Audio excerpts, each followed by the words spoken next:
कब्र क्या है, अंधेरा सा घर है जहाँ मार्फत के सिवा कोई सपना नहीं, मार्फत के सिवा कोई सपना नहीं।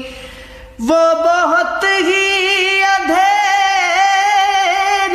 जगह है जहाँ कोई आवर नहीं, कोई सपना नहीं।